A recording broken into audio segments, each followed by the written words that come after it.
The alternate universe featured in the science fiction series Fringe has proven to be both a source of mystery and a mirror we can hold up to our own reality. For all its quirks and idiosyncrasies, the deeper one delves into researching the alternate universe, the more one realizes its extreme similarities to our own. However, even the slightest alterations to our history can affect big changes. One area in which this is quite apparent is popular culture. From Eric Stoltz starring in Back to the Future, to Warner Brothers releasing Superman vs. Batman 2 in 2010, and with all the other changes to the film, television, music, and comic industries, Fringe's alternate universe certainly comes off as weird. Over the course of this video, though, I'm going to try to uncover the alternate history that might have led to some of these outcomes. Although it might seem like a fool's errand to try and connect a number of disparate references and Easter eggs, I believe it's possible to construct a solid working hypothesis as to why the alternate universe Hollywood is the way it is. In order to get the full picture, we have to flash back to the early 1940s, when a number of popular films also starred different actors. Among the examples depicted in the series are The Maltese Falcon, which according to the episode Amber 31422 starred Cary Grant, and Casablanca, which according to the episode The Abducted stars Ronald Reagan and has a different ending that interestingly was discussed during the film's production in our timeline. From these two examples, it isn't too unreasonable to infer that Humphrey Bogart might not have had the same career in acting as he did on our side. This could have happened for a number of reasons. Perhaps he remained a B-list actor, maybe he pursued a different occupation, or might not have been born in the first place. Of course, aside from presenting interesting theories, both of these examples are rather inconsequential. Indeed, Hollywood films for much of the early 20th century were far cheaper to produce than today, and thus the scheduling changes required to accommodate these actors' alternate roles would have been rather minimal. One difference that is not explicitly stated in the show, but is definitely a possibility, is the ending of 1964's Dr. Strangelove. A documentary included with the film's 40th anniversary special edition DVD showcases the original ending, which featured a pie fight and was cut before the film was released. Although accounts vary as to exactly why the scene was cut, the documentary suggests the assassination of President John F. Kennedy was a possible cause, especially due to this line. "Gentlemen, our gallant young president has been struck down in his prime." However, director Stanley Kubrick claims the scene was already cut before the film's first preview screening because its tone was inconsistent with the rest of the story. JFK's assassination, though, did have other effects on the film's release. One line referencing Dallas was changed to Vegas, and the film was delayed from December 1963 to January 1964. Both of these would not have happened if Kennedy was never shot. Moving forward another decade or so, another interesting difference that is overlooked is the alternate director of Taxi Driver. Instead of Martin Scorsese directing the film, the credit in the alternate universe goes to Francis Ford Coppola, who in our timeline later directed Apocalypse Now. Both films have references to the Vietnam War, the latter of course featuring the war as its primary focus, while the former's protagonist is a Vietnam vet. The divergent nature of the United States military operations post-World War II in both timelines means there would be a profound effect on American popular culture and film. We know from the beginning scene of the episode The Plateau that there was such thing as the Aruba War, although the homeless veteran looks to be somewhat younger than the average Vietnam vet. An interview with Fringe writer Jeff Pinkner in the New York Post, as well as a number of other production sources, confirm that Aruba is supposed to be analogous to Vietnam, in both scope and time frame. Pinkner clarifies that it was their intention to make Aruba a former seat of power in the alternate universe, as opposed to its status as a dependency of the Netherlands. This contradicts the idea that Aruba is a more recent conflict, with ties to the Chavez regime in Venezuela, as theorized in constructing an alternate reality. Rather, Aruba is intended to have been a Cold War proxy conflict from the 1960s and 1970s. In our world, after finishing work on The Godfather Part 2, Coppola began filming Apocalypse Now in the Philippines. The film was notorious for having a number of major production setbacks, mostly due to typhoons and other weather-related events. In the alternate universe, it's possible that Coppola never received the inspiration to create a film specifically about the war, and was able to take the job to direct Taxi Driver, or otherwise the filming of an alternate Apocalypse Now had a different schedule. From this point onwards, films made in our universe depicting Vietnam or representing the counterculture movement would instead be based around the Aruba War, or never be made at all. Interestingly, Apocalypse Now never being made could have interesting side effects for the film industry. Michael Cimino, director of the Western film Heaven's Gate, set out to break Coppola's record of filming 1 million feet of footage by over 300,000 feet. The resulting production delays led the Transamerica Corporation to sell United Artists, which eventually fell under the control of MGM Studios. In the alternate universe, Cimino might not be motivated to film over 1.3 million feet of footage. Without the resultant multi-million-dollar loss on Heaven's Gate, Transamerica might keep United Artists, eventually renaming it to Transamerica Pictures as originally planned. Thus, franchises such as James Bond would never come under MGM's jurisdiction, and without the litigation between the rights holders and MGM's parent company during the 90s, Timothy Dalton's portrayal of the character could see more films. Speaking of particular actors, the 80s and 90s also marked the beginning of a different career path for Tom Cruise. He is stated in Olivia to be mainly a TV star, meaning his appearances in several iconic films are portrayed by different actors. Also around this time, the world of comics is significantly altered.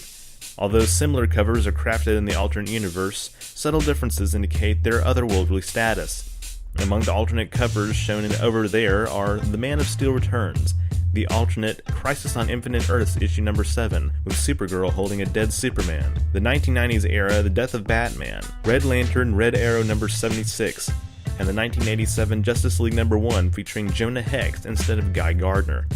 While certain things like the color change of the Green Lantern and Green Arrow are relatively minor, certain changes like replacing The Dark Knight Returns with The Man of Steel Returns would have major implications on the direction of DC films, with even the 1989 Tim Burton film series taking influence.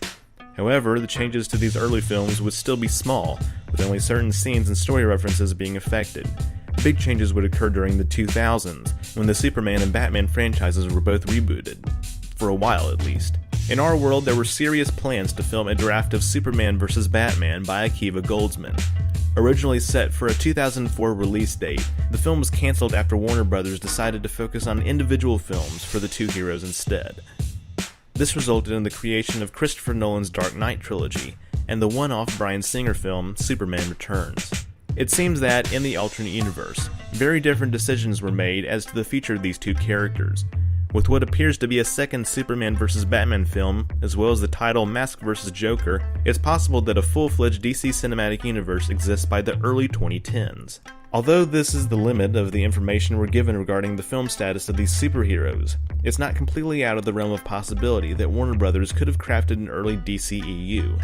One thing that's extremely likely is that Nolan's trilogy does not exist on the other side, as Nolan has been adamant about his version of The Dark Knight existing independently of other DC characters. In fact, Nolan was first offered by Warner Bros. To direct the war epic Troy, but he turned it down and was replaced by Wolfgang Peterson, the director originally attached to Superman vs. Batman. Alternatively, Nolan might have pursued making an earlier version of his film The Prestige, which he planned to do before production of Batman Begins was accelerated. Therefore, it seems wise to suggest that development of multiple DC superhero films took place in the early 2000s, with what we see in Fringe as a possible result. Of course, Warner Bros. Isn't the only studio whose films are featured in the marquee. Other sequels, such as Splash 7, Smokey and the Bandit and the Final Lap, Indiana Jones and the Hex of the Hydra, and Star Wars Legion of the Droids are also included. To be sure, the Indiana Jones franchise could have taken a different turn as early as the early 2000s, with multiple sequels planned involving different archaeological and paranormal phenomena. The Hex of the Hydra could just be the latest in that lineup. As for Star Wars, George Lucas has been on record since the early 1980s, stating his intention to make multiple standalone films involving things such as the droids and the Wookiees. This indicates that not only is the alternate universe's general public a massive fan of franchises, but they're also a fan of sequels that nobody asked for. Jokes aside though, this does point to the reality that the alternate universe's inhabitants are drawn to the escapist appeal of art and film, seemingly to a higher degree than even in our world. This phenomenon, which even extends to a 12th season of West Wing, is likely because the alternate universe post-1985 has become much more militaristic and ecologically broken, causing people to look for an alternative to their increasingly dystopian reality. This is probably why J.J. Abrams' Star Trek reboot, according to a non-canon newspaper clipping from the Fringe Season 2 press release kit, still tops the box office in May 2009, just above X-Men Origins Wolverine, and a number of fictitious titles, even stretching back to the alternate ending of The Other Side's Casablanca. The more hopeful and positive tone of the alternate universe's film offers a reflection of what is destined to come, and makes our side's entertainment look more dismal by comparison. Indeed, the dark and gritty tone of superhero films, combined with the modern propensity to reboot franchises, might be superseded by sequels to existing properties. We could see Sam Raimi's Spider-Man trilogy extend to a 4th, 5th, and even 6th film, for example, with other properties such as Jurassic Park and Godzilla receiving additional sequels instead of being rebooted. Of course, other differences can be found in areas of music, theater, and literature.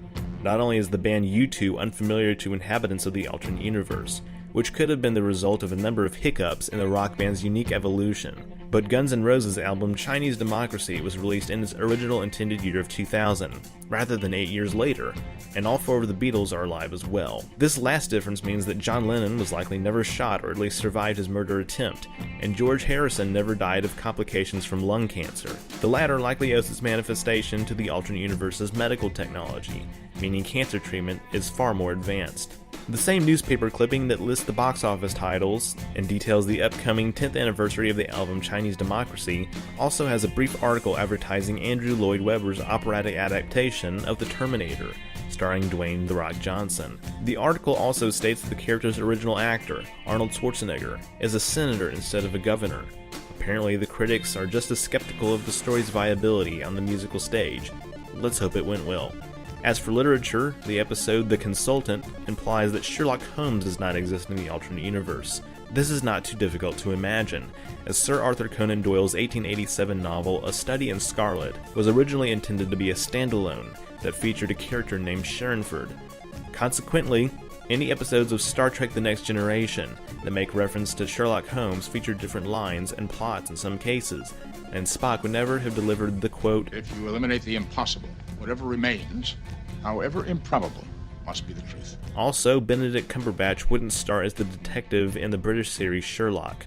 Maybe Edgar Ramirez could have played Khan in Star Trek Into Darkness. Also, in the episode 6955 kHz, we learn that the popular phrase "all's fair in love and war" doesn't exist in the alternate universe. This is likely because the phrase is actually a misquoting of the John Lyly novel The Anatomy of Wit, which includes the phrase "the rules of fair play do not apply in love and war." The first verbatim appearance of the phrase is actually Francis Smedley's 1850 novel Frank Fairley, meaning on the other side, the evolution of the phrase takes a different path.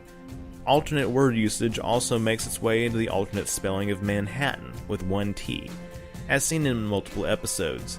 According to Google Ngram Viewer, the proper spelling only gained traction after the year 1795, with the alternate spelling apparently superseding it by the late 18th century in the other universe. Finally, one area that is briefly shown on screen but not deeply explored is the world of video games. What we can gauge about video games is only loosely based on observations about the alternate universe's computer technology.